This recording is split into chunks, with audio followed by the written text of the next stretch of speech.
I'm going to Revelation. For all nations have drunk of the wine of the wrath of her fornication, and the kings of the earth have committed fornications with her, and the merchants of the earth are waxed rich through the abundance of her delicacy. Who is this? Is this not the World Trade Building? Is this not the United Nations? Aren't people made rich by buying and selling? Here, if you don't believe me, ask, what's his name? Gaddafi. Not Gaddafi. Saddam Hussein. America told the whole world, don't sell them nothing. What do they call it? Sanctioning. Sanctioning. Cut them off. Like Revelation chapter 13 says, whoever doesn't have the mark of the beast will not be able to work, buy, or sell no more in thee. So a man can stand up and tell people, starve that man to death. And everybody's afraid to sell him stuff because they will be cut off. That ain't a revelation of revelation manifesting in front of your eyes. Ain't nothing. A man said, don't let him buy or sell no more because he doesn't want to wear the mark of the United Nations and fall under their laws. Is that not happening? Am I making this up?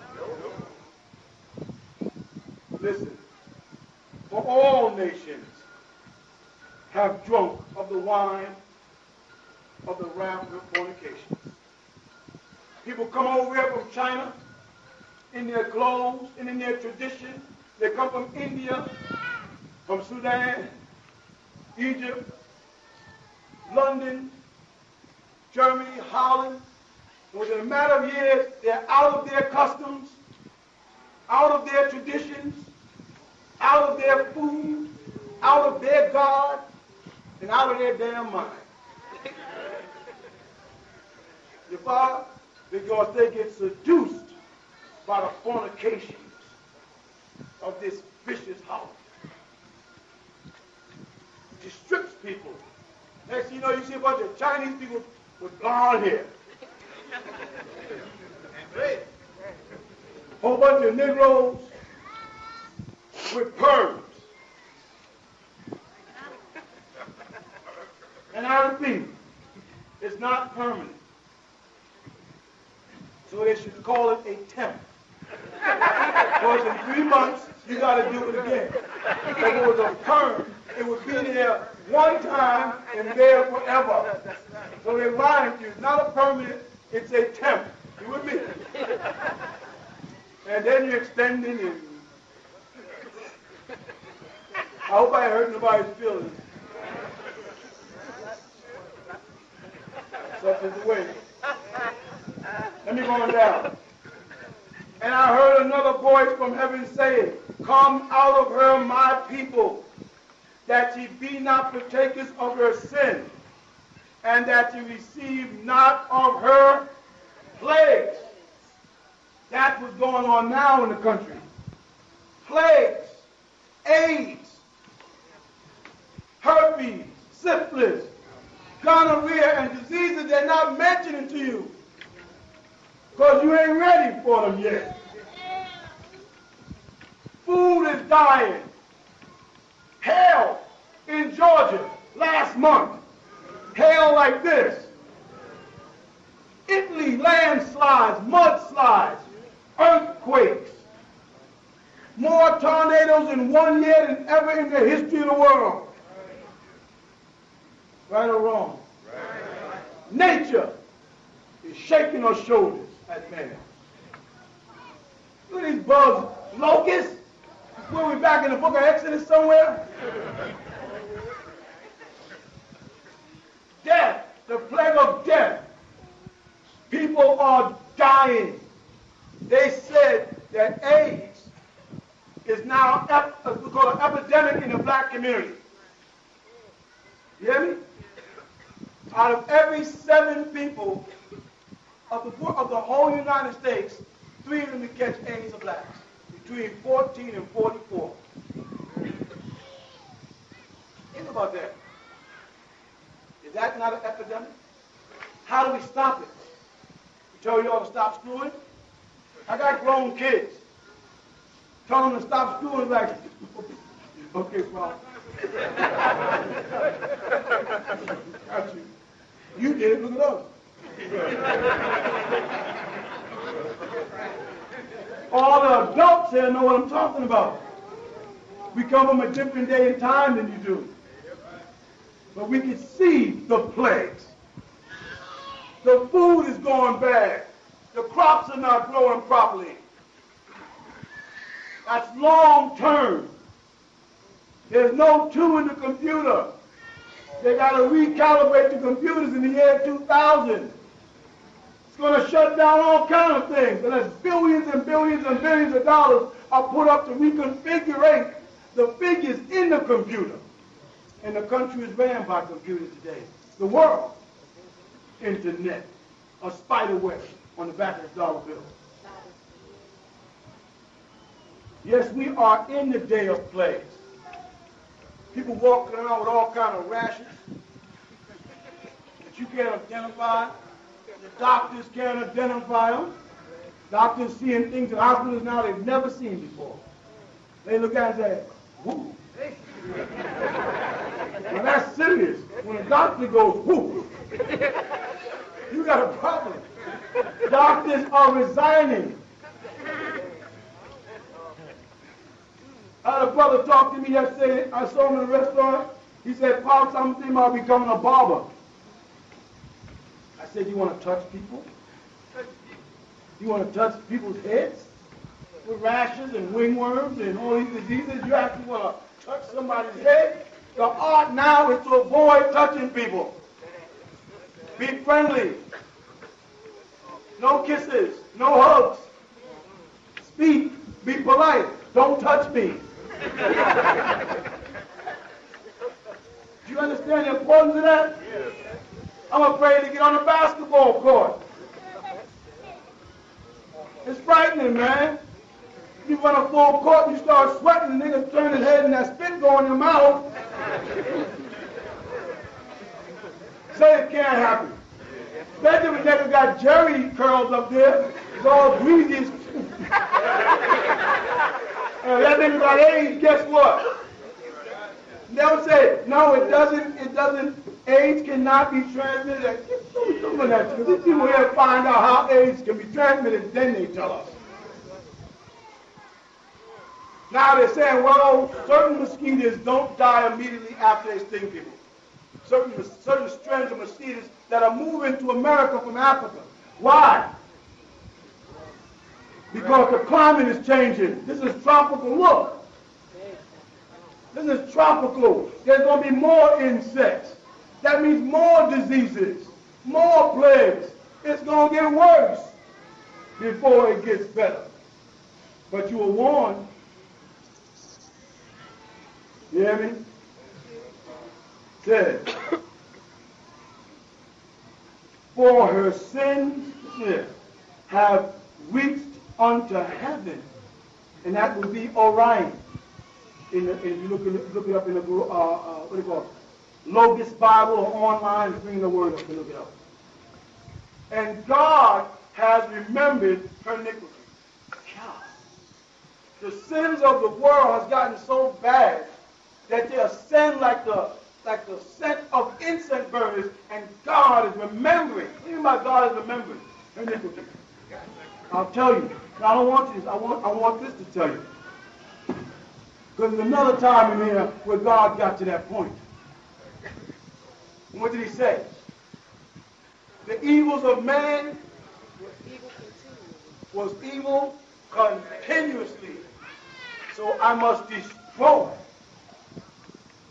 this man. This quote is saying the same thing. That the evils have gotten to the point where they went to very Orion, and God remembers when man was this evil before.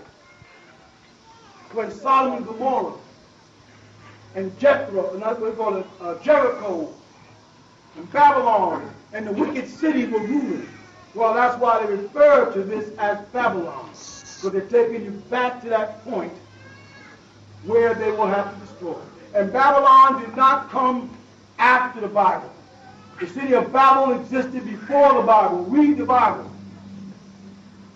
You find out that this book is based on Judaic culture, not Egyptian culture. The Egyptians had a culture, like I said earlier, when Abraham got there, they didn't start with their Adam, because they didn't even know, the Pharaoh didn't even know who Moses' God was. He said, my God's name is I am that I am. He said, really? Well, which one is he? And it came out, by the time they got to the book of Revelation, that the God that Israelites were talking about was the God Amun. Because Revelation 3:14 says it. They use an actual Egyptian deity Amun. And every Christian, at the end of every prayer, gives praise to Amun-Ra. They say, Amen. Every Muslim gives praise to Amun-Ra. He says, Ameen. Amen. If you look it up, you find out that that is the Egyptian deity Amun-Ra, the sun god. Want me to correlate the sun to Jesus for you? Or do you all remember those classes? Huh? Because you can match Jesus up with the sun. Exactly. The sun sets, Jesus died. The sun raises, Jesus resurrects. Jesus walks the water, the sunlight walks the water. Jesus multiplies the bread, the sun causes Horus, horizon, horoscope. Egyptian mysteries, Horus, that's your Jesus. Also called in Babylon, or amongst the Sumerians, Tammuz. One and the same. People borrowing people's cultures and laying them over themselves the same way. The Nation of Islam borrowed Islam and laid it over Christianity. And people really think they belong to a Muslim group. And if you study Arabic and read it, you'll find out that the 5%, or the gods of the earth, they broke off from the Nation of Islam through Clarence 13X, and now we have a fraction of a faction that will tell you they're right and be ready to fight about being right when they're wrong. Hello, you with me? Says how much she has glorified herself and lived deliciously. So much torment and sorrow give her, for she said in her heart, I am a queen. The word queen means prostitute. Look it up. And am no widow, and shall not see sorrow. These people they're talking about have went to Vietnam and caused the Vietnamese problems. Went to Hiroshima and Nagasaki and caused those people problems. Went to Panama and caused them problems. Went to Grenada and caused them problems. Now they're in India, and they're in Arabia, and they're in Iraq. Where don't they go and cause sorrow and hardship? And then boast that nobody can take us down. Ain't that what she said? It's easy, and I'm going with it. It's easy to find out who this is calling the devil and a wicked people. And it says, come out of her. Be not partakers of her sins. Let me tell you how you do not partake of her sins. You don't identify with her God or her devil. If you identify with their gods, you must identify with their devil. If you believe in their God, you must believe in their concept of a devil. Now, if you say I'm a Christian, you with me? If you say that I'm a Christian, right? What do Christians believe about the devil? Stop before you start. According to Christianity in the Bible, where did the devil come from? Huh? Heaven. He fell from heaven. Who created the devil? God. The next question would be why? So religion leaves you at that point where it does not make sense. Why would you create a being that's going to cause all of this that's going on in the world? They can't answer it. I say again, once you accept their concept of God, then you must accept their concept of the devil. Muslims have the same fool's belief, and so do Jews. You got to give them back all of their concepts and set the concept of belief and fact on what you have experienced. Now, if you have never seen a flying saucer, don't believe anybody who says they have, including me, until you have the experience. Now, you say, well, Papa, I love you, I want to trust you. Thank you. But don't bet on it, only on the things I confirm for you. Now, you may say, well, man, since 1970, you've been teaching us and predicting events, and all of them happen. So more than likely, the next thing you say is going to happen. Fine. That's your own conviction. I am not going to tell you to believe in flying saucers if you haven't seen it. Who here has seen a flying saucer with their own eyes? See, some of us have. Some of y'all haven't. So we sound crazy to you. And you sound crazy to us for not believing it, with all of the stacked up evidence that the government shows you on television. They call it classified. The government created a whole called Project Blue Book and put $1 billion in it. There's a whole goon Air Force base that nobody can go into. Well, they're over there testing stealth. They already got stealth. They're going to test something they already used on the people in Iraq. What are they doing with it now? Oh, the Roswell, that was just some dummies in a weather balloon. And it goes on, and millions of people all over the world are being abducted. And they all are saying the exact same thing and describing the exact same people, whether it's in Hindi or Arabic or Spanish or French or Italian or German, whatever language they're speaking, they say the same thing. They say little men. I think they're men, and they had no apparent sexual organs. With big heads. Some grayish or brownish in complexion, with large eyes and little slits. Some had 5 fingers, some had 4. Some had 3, some had like claws, which means there's some type of mutation or evolution or graftation or genetic experiment going on amongst them also. But millions of people all over the world, not just crazy people, scientists, doctors, reverends, policemen, what else?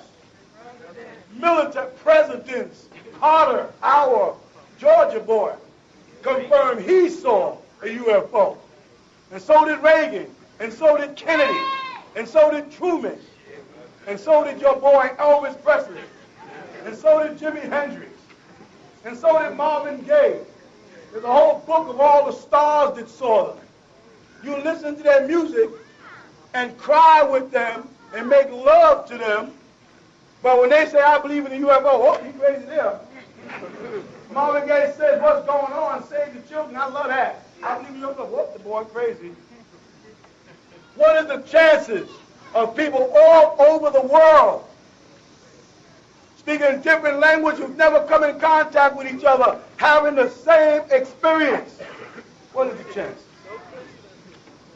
All these people got together and conspired. Why is the question? Why? What would be the reason? Why would a guy in Germany and a guy in Mexico have the exact same story? The exact same story. Why? How? In Puerto Rico, Chupacabra. How? And all these people everybody in Puerto Rico is crazy, right? Farmers, villagers who have no interest in the public or the media say, yeah, I saw one run by. A bloodsucker, they call it. But y'all who haven't had the experience, look at us, call us crazy.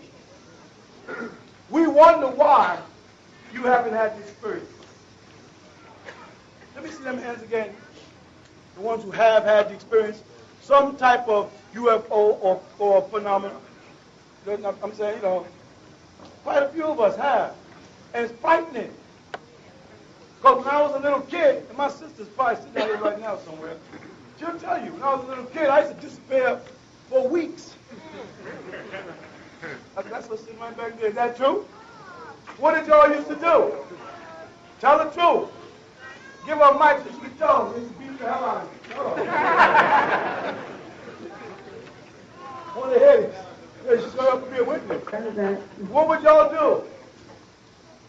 When you came back, you were spanking. A spanking, they call it. Okay, when he was disappeared, we think we didn't know what happened to him. When he come back, he would have like heavy nosebleeds and stuff like that. And he was, as a kid then, saying that he was abducted. And we was like, yeah, right. And so, this is true, believe me. And he was a little kid not knowing anything about this. There was no TV, no media about abductions and stuff like that. And this is what... Don't tell them that. That tells how old I am. No TV. Him and Jesus was sitting on the couch watching television. It's real. And those of us who've had the real experiences and suffered the traumas of it all our lives, it ain't no joke to us. Y'all people in hell doesn't say, well, I wish somebody would abduct me. They do two things. They abduct and they're abducted.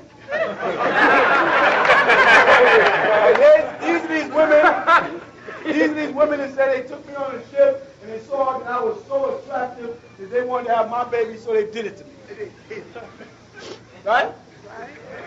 Then there's other people say they took me up there, they experimented on me, they were sticking tubes in my head and stuff, and then I don't know what happened after that. There's other people say they sat down and told me I'm special, and they're going to take me off to heaven with them. What are some of the other ones? Anybody got any of them? Yeah. They will tell your world that they messing up. They said to inform the world that you human beings are messing up, and you better turn around and change things before it's too late. Right? Yep. What else? Anybody else? People come back with metallic objects in them and stuff. Yeah. Say that again, brother? People come back with metallic objects all over their I have body. one of those up in here. That's right. Showing That's where signs the of blood future. came from. Huh? Showing signs of the future. They sometimes project a screen for you to see, like they do me, and I can foresee things that's going to come in hundreds of years. And I come tell y'all, and then they come to pass. And then y'all still say, it's crazy. Who else? Do you know how many of them are walking on the planet Earth as human beings? Passing themselves off as humans? Mixing into the society of man? Not only good ones. They want to use humans for food, some of them. Don't feel bad. Chickens feel that way about you. You just another part of the chain of life. You sit down and eat a curry goat. How do you think goats feel? You got them locked in your yard inside a gate. Raise them to kill them, to cut them, to eat them. And then when a couple of y'all get abducted and some extraterrestrials put you somewhere and raise y'all to cut you, to eat you, maybe they don't curry you or barbecue, they might got some other term they use, you feel like that ain't right. Almost everybody on television says the same thing. It ain't right. You just can't do that to people. Isn't that what they say? That's not right. They just came in my bedroom and took me out and just did things to me. Some people liked it. Some people hated it. Some people wait for the extraterrestrials every night. But it is happening. And then don't let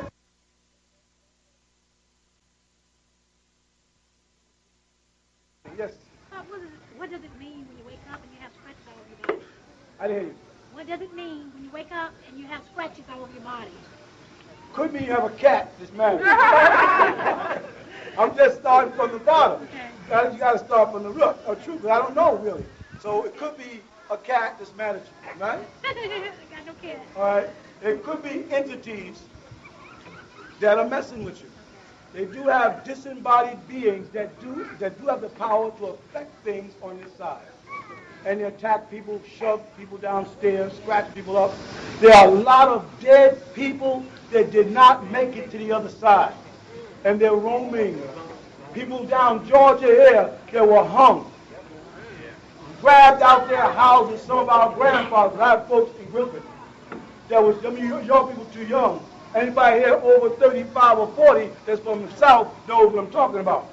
Where crackers came and grabbed them out their houses at night and hung, castrated, burnt their relatives right in front of everybody in the family.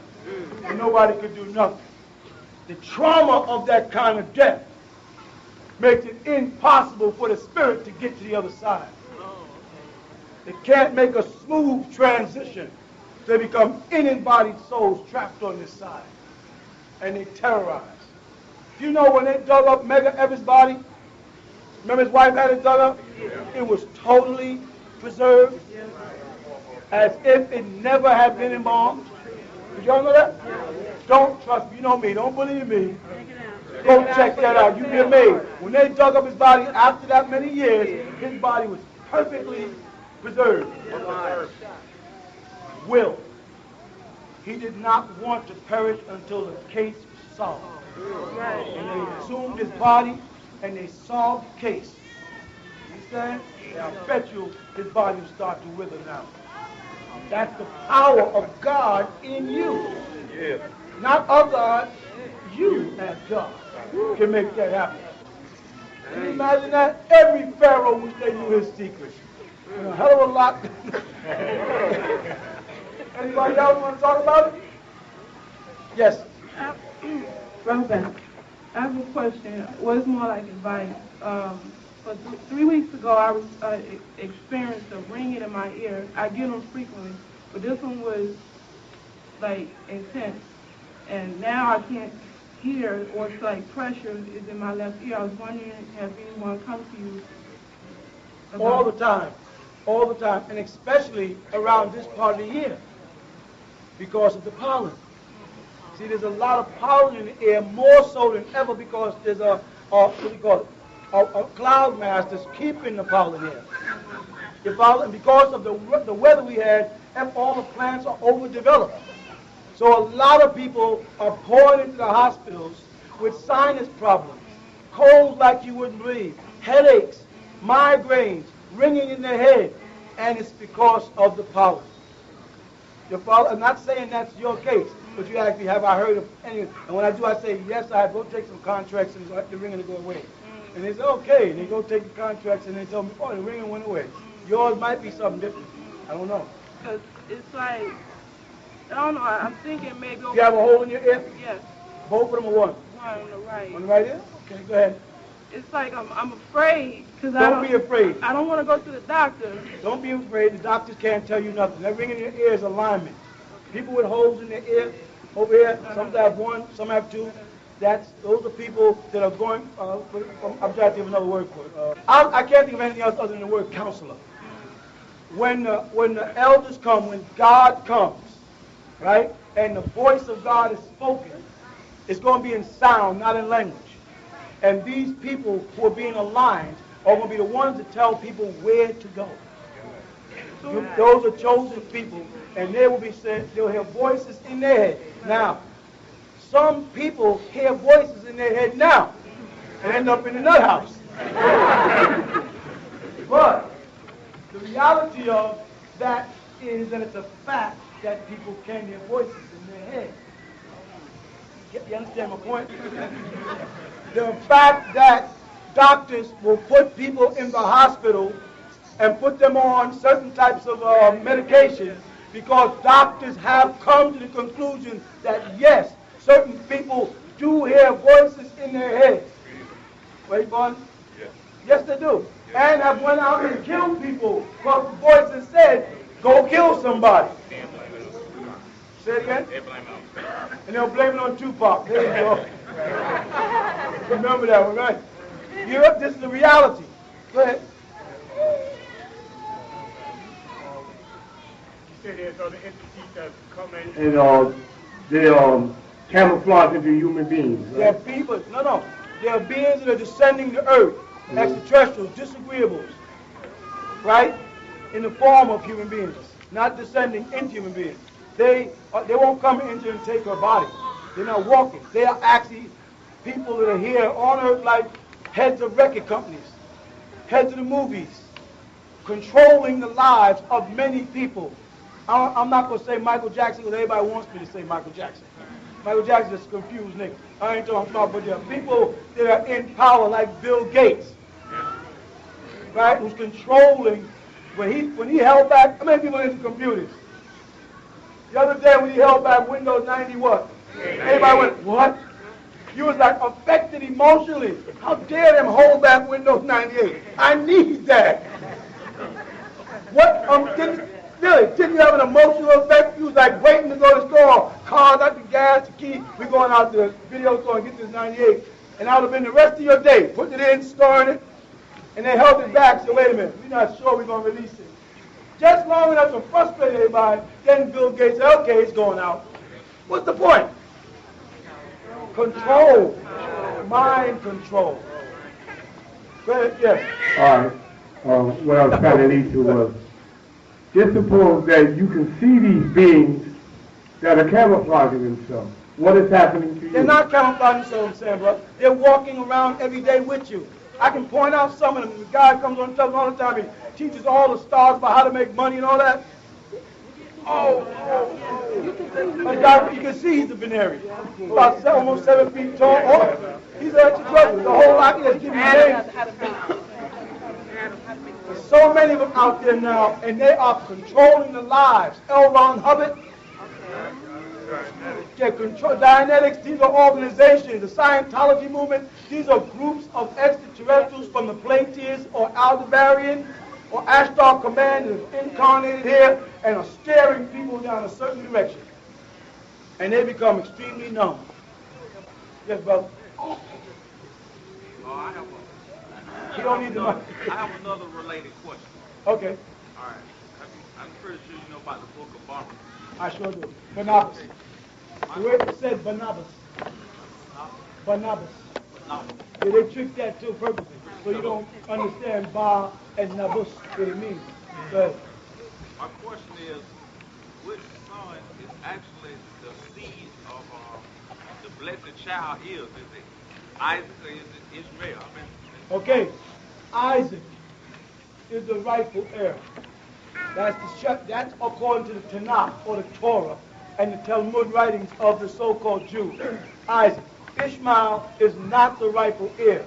Only further down in history did they say about the sons of Ishmael that they will be a mighty nation, 12 princes, and the tribe of Kedar shall breed a great nation. Kedar, which is the second son of Ishmael, gave birth to Muhammad 1400 years ago in Arabia and took the Arabs out of a backward state, if you ever read up on Islam, the state they were in, and civilized them, only for them to be invaded by Turkish and them, take over Islam and turn it back to the barbaric terrorist religion it is today. That was Isaac is the rightful son. And Ishmael was later as a wild ass of a man because, remember, Ishmael was the son of Hagar, and Hagar was the daughter of the Pharaoh. That was a special gift. So they knew that the seed of Ishmael would come out of her and set up and mix in with the seed of Midian. And Midian's seed came from Abraham's third wife, Keturah. And she had 6 sons. And that's where Moses went to Midian to get taught by them before he went to Egypt. So he got taught by an Ishmaelite about Eliun El, who later on became known as Yahweh, good and evil. And all that was done through the Ishmaelite seed. But the covenant was made with Ishmael. With Isaac through Israel, Jacob. According to the Bible. The Muslims can say anything they want 1400 years. But thousands of years after I write the book, what would Muslims have said if the Bible wasn't there and they weren't trying to establish a new religion? You follow what I'm trying to say? That, in fact, I graduated from the University of Al-Azhar in Egypt, specializing in Islamic studies and Semitic languages. So Arabic is one of my languages. So in reading the studies and doing the research in Arabic, you find out the Muslims in America don't know what they're talking about. And I taught Muslims Arabic for 25 years. And they still don't know what they're talking about. I got one other question. That was about the Islamic faith. And is there a such thing as the Sabbath day? Is that Yes, there is a such thing as Shabbat. Again, Shabbat is a Hebrew practice that Muslims took in and pushed it to Friday and called it Yom Jum'ah. The word Yom Jum'ah really simply means Yom Day El Jum'ah, to gather. But Shabbat Yom is also in Hebrew a day of gathering. So the Muslims set it up on Friday at 1 o'clock, and they go to the masjid and have an imam give a khutbah, a lecture, community affairs, pay zakat, and go home. That's a Christian practice. Come to church, hear a sermon from a pulpit, pay your tithings, and go home. Not even Islamic or Hebraic culture. Whereas the Jews, 19 minutes before sunset on Friday night, they enter into a state of Shabbat, which means desisting, not resting, desisting from activities to give all due to the Most High for the blessings that He gives you. And then 19 minutes before sunset on Saturday, they break the Shabbat and light a candle and break the bread and drink the wine, which is supposed to be, that's where the Christians got, Jesus said, the wine is my blood and the blood is my flesh. Yes, there is a Shabbat, and we are supposed to keep the Shabbat. You follow? Because it goes back all the way to Genesis, way before Abraham or Moses never even had a book. So it's recognized as a Judaic practice, but it goes back to the Sumerians. And that goes back to when Cain and Abel was asked by the Anunnaki to prepare a meal to test which way their natures have gone, because they were a product of cloning of agreeable Kuthites and disagreeable Kuthites and agreeable Havilahites. When they mixed these two seeds to come out with a perfect person, they was testing them to see with effort. So they told both sons, go prepare a feast for the gods. And one son threw it together like a chicken pot pie white, and another one baked the bread from the ground, so the man looked at the woman who baked the bread and said, that woman put love and care into, I accept that woman. But the woman that goes in the closet and in the refrigerator and takes out a frozen dinner and pops it in a pot, the man goes like this. That's what the Cain and Abel story is about. And that goes all the way back that day that Cain was rejected or not respected and Abel accepted was the day of rest because of Cain killing Abel. The gods grieved because they considered it their responsibility. And don't let nobody tell you the gods don't grieve because Jesus cried at the tomb of Lazarus. They'll say, you gotta always have an answer for them. When you say, like, the gods grieve, the gods don't grieve, then why would Jesus be crying? And why did God say, regret me that I created man? That was another regret. Because they felt when they came to Cain, before he killed Abel and told Cain, all you gotta do is go back in the kitchen and put your best in it. But if you don't, evil is lying at the door waiting for you. In other words, you're going to get madder and madder. It says right in the Bible, but his consonants dropped. You know what that means? He started sulking like we niggas do when we get mad. And when we start sulking, when our consonants drop, we lose control. And we find ourselves doing some things that we never thought we would do and we regret forever. That's what that story is really talking about. All right? One more. Go ahead. Last one. Is there a such thing as a jealous God? I've seen that in Say that again. Say it again, I am. Jealousy. A jealous God. Yes, there's a such thing as a jealous God. When God says, worship me and me alone, What is he saying? First of all, he's confessing that there must be other gods his equal. See, in Islam, they make the statement, and they say Allah is the most merciful. And the question should be out of what? Because if you're the only God, and the only God with that kind of power, then you should have no fear of rivalry. If I was the only cowboy, I don't have to worry about there being no other cowboys.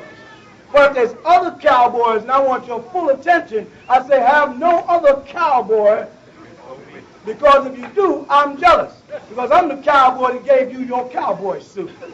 I made you in my image and after my likeness, so don't go off to no other God. That confession in the Bible tells you there's other gods. That God is worried about them. Yes. That God, and I'm jealous. Don't worship nobody but me. How can God get jealous of another being? Unless there are other beings equal to them. Muslims say all the time, Ashhadu an la ilaha illallah wahdahu la sharika lahu. They say, I bear witness what? There's only one God, him alone shall you worship. Right? La ilaha illallah. There's no God but Allah, they say. Why would I have to keep saying that? I worship Allah alone. I worship Allah alone. There's no God but you. There's no God. You are Akbar. Allahu Akbar. What does it translate? To them, Allah is the greatest. To them. The greatest out of what? How could God be the greatest of anything? How can he be compared to anything? Or, you know what I'm saying? See, their very own doctrine is a confession of their own fears and weaknesses. The almighty, powerful, loving being that permeates through all of us has no fear of nothing. Cannot be challenged, cannot be altered, cannot be added to, and cannot be taken away from. That's why we here in the Nawapians refer to him as, or I shouldn't even say him, we refer to him as the all. The all. And the all is defined as relating to this side, our physical. It will be just all when we shed the physical and we live in an etheric or spiritual state. But as long as we're in the physical, where things must be defined by some for weight, then we become definite articles. The God. And that's why when you ask a Muslim to translate the word Allah, they say El-Ilah, the God. You see, that's a definite article, a noun. A noun is a person. So how can he be the God, a noun, and then be al-ghaybi, in Arabic, unseen? Anything that is a person, place, or thing can be. So the Quran in the next verse says to believe in the ghaybi, the unseen thing, something, nothing. You see that? Right. Something, density, weight, content, the sum. They spell it S-O-M-E when they want to spell it S-U-M-T-H-I-N-G. Something. Anything that is something has weight. You follow that? Anything that exists without weight is nothing. No thing. No is abbreviated NO as number, without weight or content, before hydrogen. So the divine exists in a world of nothingness. And we exist in a world of something, and then some things. And God is the something, and we are the sum. And that's why we're called beings, and he's called the supreme being. You follow? And that is all on the physical side of things. But to get to the bosom, you must get past the physical world and into the etheric world, which is nothing. No weight, no density, no space. And if they say that's impossible, then tell me how love makes people kill each other. You can't weigh love, right? But you can feel love.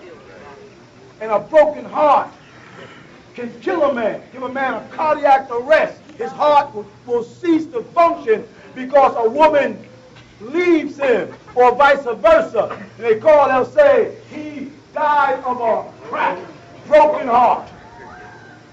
Where the untangible becomes tangible. It affects the tangible.